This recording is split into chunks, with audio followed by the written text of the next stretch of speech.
السلام علیکم دوستوں، کیسے ہیں آپ سب؟ دوستوں، یہ کہانی آپ کے ہوش اڑا دے گی۔ اس ویڈیو کو آخر تک دیکھیں، اور اگر آپ کو ایسی مزید حیران کن کہانیاں سننا پسند ہے تو ہمارے چینل کو سبسکرائب کریں۔ دوستوں، ویڈیو کی طرف بڑھنے سے پہلے کچھ خبریں آپ کے سامنے رکھتا ہوں۔ جیسا کہ آپ کو پتہ ہے، پاکستان اس وقت سنگین سیاسی اور سیکیورٹی بحران سے گزر رہا ہے، جہاں ہر گزرتے دن کے ساتھ حالات مزید پیچیدہ ہوتے جا رہے ہیں۔ ملکی قیادت کی جانب سے استحکام، جواب دہی اور ملکی سالمیت پر زور دیا جا رہا ہے، لیکن سب سے بڑا سوال یہ ہے کہ اس ساری صورتحال کا اصل ذمہ دار کون ہے؟ کیا یہ حکومتی پالیسیاں ہیں جو ملک کو اس نہج پر لے آئی ہیں، یا پھر کچھ اداروں کے فیصلے جنہوں نے حالات کو مزید بگاڑ دیا؟ کیا بیرونی طاقتیں بھی اس کھیل کا حصہ ہیں جو پاکستان کو عدم استحکام کی طرف دھکیل رہی ہیں؟ دوسری طرف میڈیا اور خاص طور پر سوشل میڈیا کا کردار غیر معمولی حد تک بڑھ چکا ہے، جہاں ہر لمحے جھوٹی خبریں، افواہیں اور مخصوص بیانیے پھیلائے جا رہے ہیں، جن کی وجہ سے عوام سچ اور پروپیگنڈے میں فرق کرنے سے قاصر نظر آتی ہے۔ اطلاعات کی جنگ میں حقیقت کہیں کھو گئی ہے، اور جو چیز سب سے زیادہ اثر انداز ہو رہی ہے وہ ہے عوامی رائے کا مسلسل بدلنا۔ قومی سلامتی کو شدید خطرات لاحق ہیں، اور مختلف اندرونی اور بیرونی چیلنجز پاکستان کے استحکام کے لیے مسلسل خطرہ بنتے جا رہے ہیں۔ کچھ فیصلے عوامی مفاد میں کیے جا رہے ہیں یا نہیں، اس پر بھی کئی سوالات اٹھائے جا رہے ہیں۔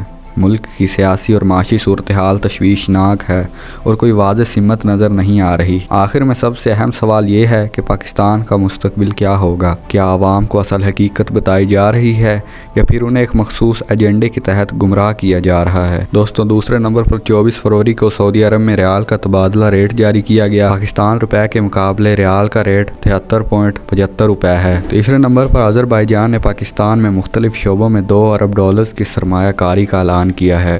یہ سرمایہ کاری دونوں ممالک کے درمیان اقتصادی تعلقات کو مزید مضبوط کرے گی۔ پاک بحریہ کی مشق سی گارڈ 2025 کا آغاز 24 فروری سے ہو چکا ہے، جو 28 فروری تک جاری رہے گی۔ ان مشقوں کا مقصد سمندری دفاع کو مزید مضبوط بنانا اور میری ٹائم سیکیورٹی کو یقینی بنانا ہے۔ UAE نے رمضان المبارک کے دوران نجی سیکٹر کے ملازمین کے لیے کام کے اوقات میں کمی کا اعلان کیا ہے۔ اس اقدام کا مقصد ملازمین کو عبادات اور روزمرہ کے کاموں میں توازن فراہم کرنا ہے۔ سعودی حکومت نے ایک ہفتے کے دوران 1300 سے زائد ممنوع اشیاء کی اسمگلنگ کی کوششیں ناکام بنائی ہیں، جن میں منشیات اور دیگر غیر قانونی اشیاء شامل ہیں۔ پاکستان اور UAE نے سرمایہ کاری اور توانائی سمیت دیگر شعبوں میں دو طرفہ تعاون کو مضبوط کرنے پر اتفاق کیا ہے۔ یہ فیصلہ نائب وزیر اعظم اسحاق ڈار اور امارتی وزیر خارجہ شیخ عبداللہ بن زائد کی ملاقات میں کیا گیا۔ جدہ کے کنگ عبدالعزیز ایئرپورٹ پر امیگریشن کے عمل کو تیز اور مؤثر بنانے کے لیے گیٹس کا افتتاح کیا، جن سے مسافروں کو منٹوں میں امیگریشن کی سہولت میسر ہوگی۔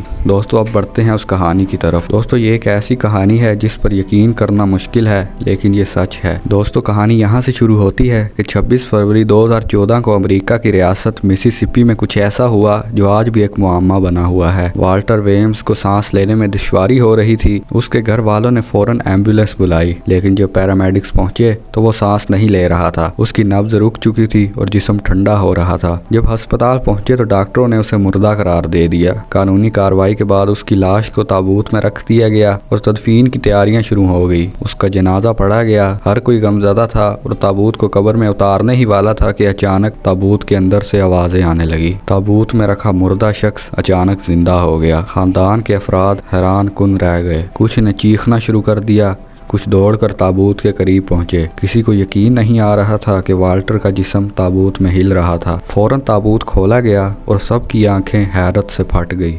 والٹر زندہ تھا۔ بعد میں پتہ چلا کہ والٹر ویمز کے دل میں ایک پیس میکر، جو ایک ایسا آلہ جو دل کی دھڑکن کو کنٹرول کرتا ہے، وہ لگا تھا۔ کسی وجہ سے وہ کچھ دیر کے لیے بند ہو گیا تھا، جس کی وجہ سے اس کی موت کا گمان ہوا۔ لیکن تدفین سے کچھ لمحے پہلے وہ دوبارہ چلنا شروع ہو گیا اور والٹر کی سانسیں لوٹ آئی۔ اس واقعے نے دنیا بھر میں ہلچل مچا دی۔ لوگ حیران تھے کہ ایسا کیسے ہو سکتا ہے، لیکن کہانی یہاں ختم نہیں ہوتی۔ والٹر ویمز اس واقعے کے بعد صرف 2 ہفتے زندہ رہا۔ اس کے بعد وہ حقیقت میں چل بسا، لیکن اس کی موت سے پہلے اس کے الفاظ نے سب کو خوفزدہ کر دیا۔ اس نے کہا، مجھے لگا تھا کہ میں مر چکا ہوں، لیکن پھر میں نے سنا کہ کوئی رو رہا تھا اور اچانک میں واپس آ گیا۔ یہ الفاظ بہت سے لوگوں کے ذہن میں آج بھی گونجتے ہیں۔